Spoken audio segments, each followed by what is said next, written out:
Hey guys, welcome to my channel, Enchanted Ways. I am Danielle, and today I am reviewing and recapping Chilling Adventures of Sabrina, Chapter 3, The Trial of Sabrina Spellman. Now, this is by far my favorite episode out of the entire season, because who doesn't love a good trial? Plus, I always like, court shows and things like that, murder mystery type stuff and all of that. So, this episode was right up my alley with that little mysterious factor and revealing evidence all dramatically at the last minute. So this is by far my favorite episode out of the entire season. I can't think of any other episode that I really, really liked as much as this one. So we pick up with Sabrina leaving the principal's office because, remember, the Dark Lord possessed the principal and had a message for her. She's in the bathroom. Miss Woodwell is trying to comfort her, and Sabrina isn't really having it and runs, along.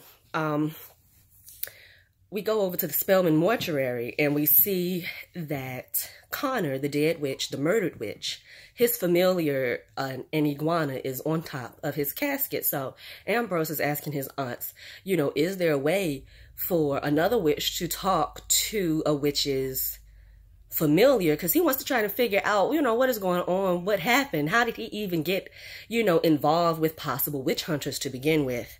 So Zelda being her usual bitchy self, you're not allowed to familiar with her horrible, horrible accent. Ugh. I don't know what she's trying to do with that accent. Like, were they separated at birth and Hilda actually lived in England and Zelda couldn't? Like, I don't know what's going on with her accent. I don't like it because it's not good.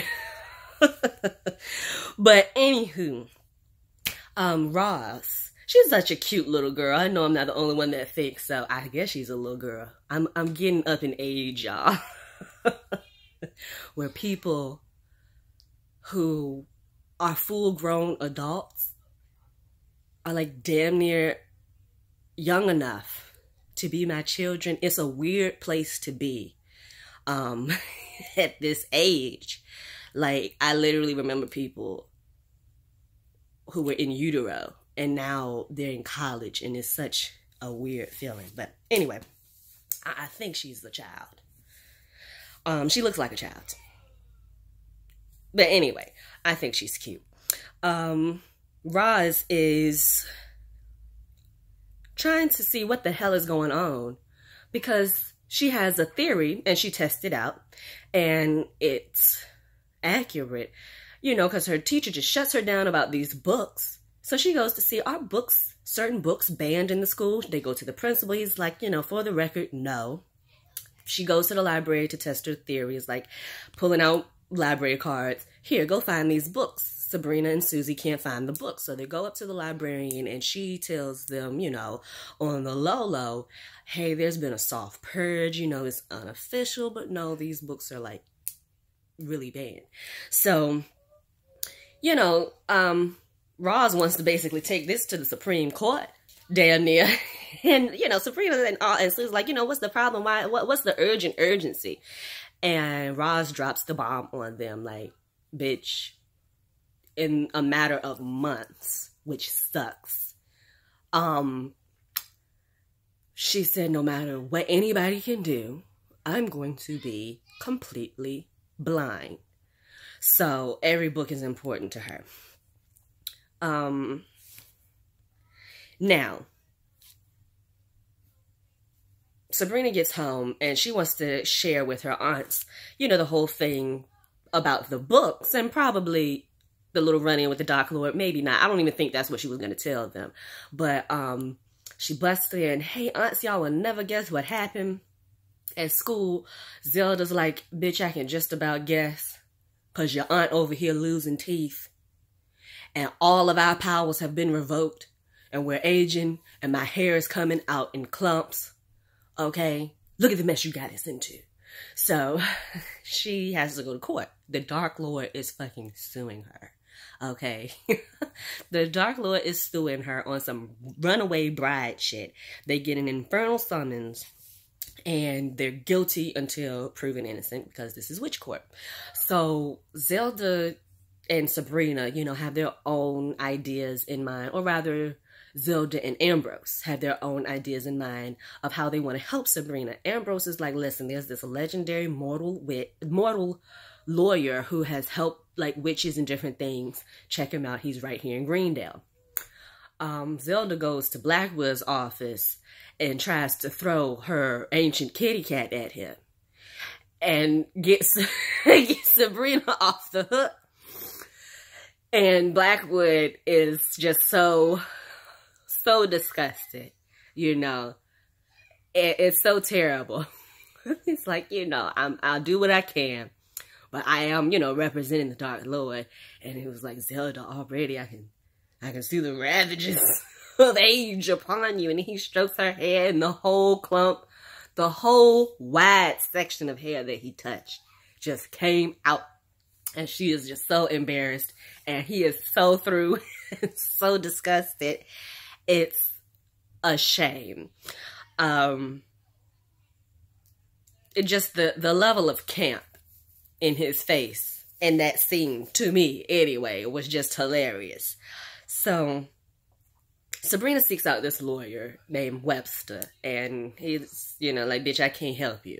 Ooh, this is breach of contract. That's tricky. Well, good luck. Kick her out, cut the porch light off. So, yeah, he don't want nothing to do with it. Now, Wardwell and Blackwood, they kind of start their pissing match to me, really. I mean, they kind of always had it, I guess, going. Hard for me to remember, considering the fact I've already watched this. I'm trying to keep everything episode by episode. But anyway, they have a pissing match where Wardwell reminds Blackwood, bitch, high priest or no high priest, don't you get cute with me, because I ain't human, but I do eat them, okay, for breakfast. And he's, did I just almost get barbecued? Yes, Blackwood, you did. You almost got ate. So, you know, they're going tit for tat because they're both, like, they have their own mission. It's the same mission, basically. But they're doing things their own way because Blackwood is trying to get Sabrina. He's following the Dark Lord's orders. And so is Wardwell trying to get Sabrina to sign this damn book and go to the school. So, you know, they should be working together, but instead they're fighting. It's a pissing match. So, Webster ends up helping Sabrina out, and we come to find out that Webster knew Sabrina's father, and he's returning the favor. Her father helped him back in the day, and so he's helping her to return the favor to her father. So we get in court, and Blackwood is turned the breach of contract into, like I said, the runaway bride shit. Was, you know, she's been courting the Dark Lord, and she wore a damn wedding dress, no less, to her dark baptism. She's a true runaway bride. At the moment of consummation, she ran. Okay? And the Dark Lord isn't having it. So, Webster, and this was so, I love this scene. Webster is like, okay, since she's a runaway bride, show me the blood test. Show me the marriage license. Hell, show me the groom. Order. No, excuse me. Disorder. The Infernal 3 won't have it. That was blasphemy. Show me the groom. It'll watch your mouth. But that was so funny to me. Hell, show me the groom. Disorder. So, we learn that Zelda and Hilda have secrets, and that Sabrina's parents have secrets, and there's a lot of shit going on up underneath her nose, behind her back, that happened before she was born, and, you know, it's fucked up. Because Sabrina, you know, she wants honesty, and I totally get it. Like, don't fucking lie to me, period. I want to know which way is up, down, and under. No matter how you think I'm going to feel about it, I want to know the truth. That's her attitude. And so it's revealed in court that Zelda was a witness to Edward, that's Sabrina's father, signing her name in the book when she was 3 years old. Because Black was like, read this name in the Book of the Beast.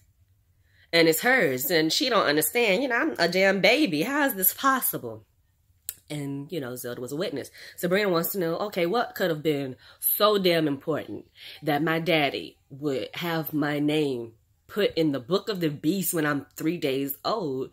And Zelda's like, that was the price he had to pay to marry your mother. So, you know, that kind of shut her up. But it's like, damn, really? So,